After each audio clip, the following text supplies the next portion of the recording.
Salam sejahtera Malaysia, denyut nadi suara rakyat bergema di channel ini. Jangan lupa tekan butang subscribe, like dan share. Malaysia kita punya, cintai Malaysiaku, kita jaga kita.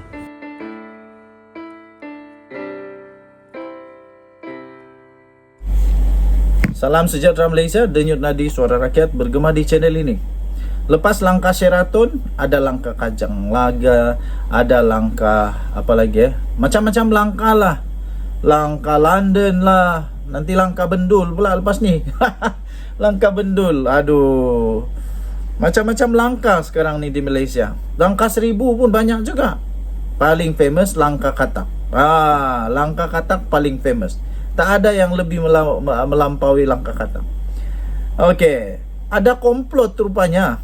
Ada komplot rupanya, langkah terbaru. Woi yo. Dan ini telah didedahkan sendiri.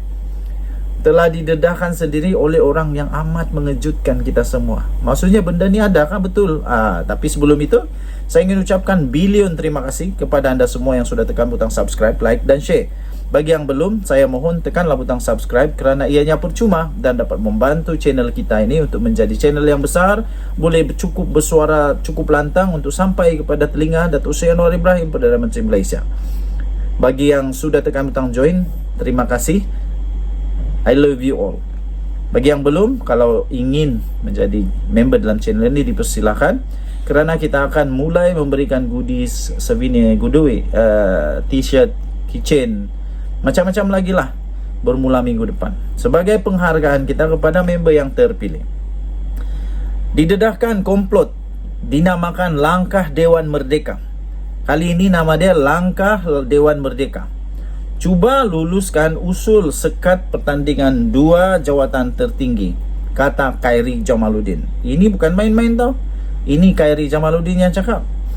Bekas Ketua Pemuda UMNO, iaitu Khairy Jamaluddin, mendakwa wujudnya satu komplot dinamakan Langkah Dewan Merdeka untuk meluluskan usul tambahan supaya 2 jawatan tertinggi UMNO tidak dipertandingkan dalam pemilihan akan datang, iaitu Presiden dan Timbalan Presiden. Seperti mana yang kita tahu, memang ada orang yang sedia untuk bertanding, untuk berlawan, untuk mencabar jawatan Presiden Ahmad Zahid Hamidi dan Tok Matasan. Antara nama yang dicanang-canang, nama yang disebut-sebut sebagai sedia untuk mencabar Presiden UMNO, iaitu Hishamuddin Hussein. Manakala untuk Timbalan Presiden UMNO pula, yang dicanang-canang, yang disebut-sebut adalah Khairy Jamaluddin. Jadi, sebab itu mungkin mereka tidak berapa minat dengan Langkah Dewan Merdeka ini, iaitu supaya luluskan untuk menyekat pertandingan 2 jawatan tertinggi. Khairy mendakwa tag nama tanda pada kerusi dalam Dewan Merdeka yang dihaskan untuk perwakilan sudah ditanggalkan ketika ini sebagai usaha untuk membawa masuk perwakilan import bagi meluluskan usul tambahan berkenaan. Wow, ada perwakilan import? Apa benda perwakilan import ni? Kalau kamu tahu, cuba konon kasih kongsi. Katanya dalam satu kenyataan petang ini akan ada undi untuk usul tambahan ini, dan saya difahamkan ia di bulldozer, dilanggar. Malah beberapa tag tanda di kerusi di Dewan Merdeka yang dihaskan untuk perwakilan bahagian telah dicabut dan ditanggal supaya perwakilan import boleh dibawa masuk untuk sorak, sokongan dan bulldoze usul supaya ia, jawatan Presiden dan Timbalan Presiden tidak dipertandingkan, katanya dalam satu video di TikTok pada hari ini. Semalam Dewan Merdeka dilaporkan gamat selepas Perwakilan Negeri Sembilan mencadangkan usul tambahan supaya 2 jawatan tertinggi UMNO tidak dipertandingkan pada pemilihan parti akan datang. Cadangan usul tambahan dikemukakan oleh Wakil UMNO bahagian Rembau, iaitu Muhammad Syukri Samsudin, ketika berucap sebagai pencadang usul ucapan dasar Presiden dan mendapat reaksi berbeza daripada perwakilan. Terdahulu ketika membahaskan usul ucapan dasar Presiden UMNO, Reaksi berbelah bagi dizahirkan perwakilan negeri mengenai usul tambahan itu.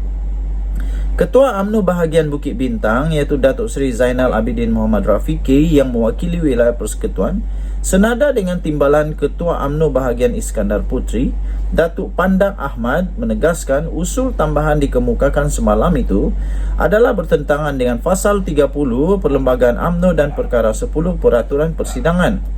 Kedua-dua mereka beranggapan usul berkenaan tidak sempurna dan tidak boleh untuk diteruskan. Difahamkan 4 lagi perwakilan iaitu Selangor, Kelantan, Perak serta wakil mahasiswa bersetuju dan menyokong usul tambahan berkenaan. Mengulas lanjut, Khairi menyifatkan usul tambahan itu sebagai pelik apabila disampaikan oleh wakil daripada bahagian Rembau, memandangkan timbalan Presiden UMNO Datuk Seri Muhammad Hassan adalah Ketua Bahagian UMNO Rembau. Kata Khairi Jamaluddin, kalau nak bawa usul penambahan pun, lindunglah sikit.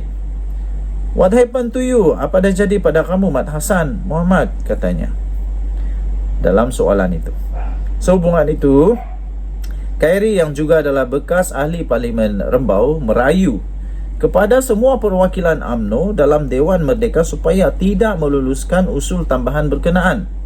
Sebaliknya, memberikan kebebasan kepada perwakilan untuk memilih pucuk pimpinan parti.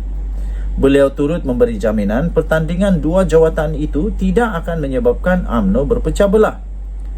Sebaliknya, akan menyokong mana-mana individu yang mendapat mandat menerajui UMNO. Katanya, saya janji bahawa pemilihan tidak akan membawa kepada perpecahan. Siapa yang menang dapat mandat daripada parti, siapa yang menang kita sokong dan kita ketepikan segala perbezaan selepas selesai pemilihan nanti, katanya. Tambahnya, kita dah tinggal 26 kerusi Parlimen UMNO. Ini prestasi terburuk dalam sejarah parti kita.